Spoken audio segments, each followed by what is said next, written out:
Hello students. आज हम बात करते हैं हिंदी के थर्ड चैप्टर हिमालय की बेटियों के बारे में। आप लोग ये सोच रहे होंगे कि इस लेसन का नाम हिमालय की बेटियां क्यों रखा गया।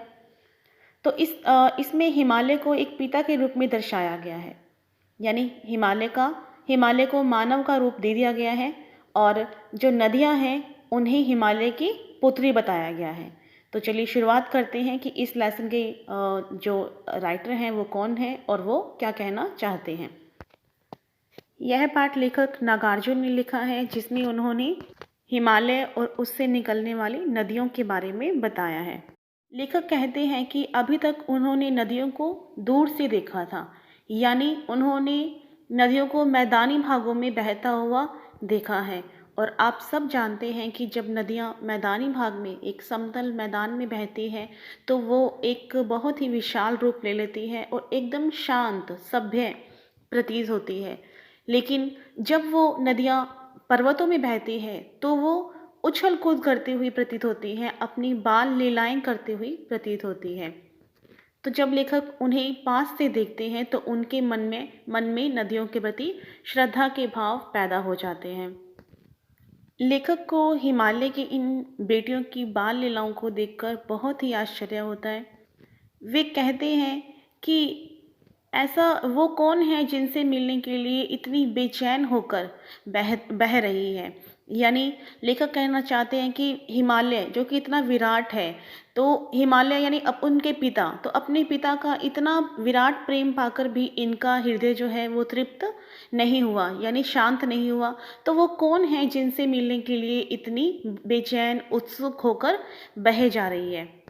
नदियाँ बर्फ़ की पहाड़ियों में, घाटियों में, चोटियों पर लीलाएं करती हुई दिखाई देती है और लेखक को लगता है कि देवदार, चीड़, सरसों, चिनार आदि के जंगलों में जब ये पहुंचती हैं तो इनको अपनी बीती बातें याद आ जाती होंगी।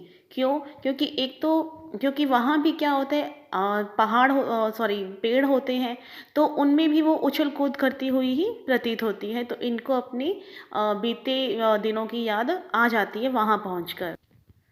और जैसा कि आप जानते हैं कि जो छोटी छोटी नदियाँ होती हैं वो अन्य नदियों में मिल जाती हैं, लेकिन जो सिंधु और ब्रह्मपुत्र जैसी महानदियाँ होती हैं, बड़ी नदियाँ होती हैं, वो कहाँ मिलती हैं? समुद्र में। तो समुद्र में जाकर मिल जाती हैं, इसीलिए यानी समुद्र के साथ नदियों का मिलन हो जाता है। इसीलिए लेखक ने समुद्र को दामाद कहा है। तो लेखक कहते हैं कि मुझे हिमालय को ससुर और जो समुद्र है उसको दामाद कहने में भी कोई हिचक नहीं हो रही। क्यों? क्योंकि जो नदियां हैं उनका मिलन किसके साथ हो रहा है? समुद्र के साथ। आगे लेखक कहते हैं कि काका कालेलकर ने नदियों को लोक माता कहा है। तो काका कालेलकर कौन थे? ये एक साहित्यकार, पत्रकार थे, जिन्होंने स्वतंत्रता संग्राम में भी भाग लिया था और गुजराती और हिंदी में भी रचनाएं की थी। तो वो साहित्यकार भी नदियों को क्या मानते हैं? लोक माता। लेकिन लेखक जो है वो नदियों को माता मानने से पहले बेटियों के रूप में देखते हैं और कई कवियों ने इसे नदियों को बहन के रूप में भी दर्शाया है। तो अलग अलग लोग इन्हें अलग अलग रूप में देखते हैं।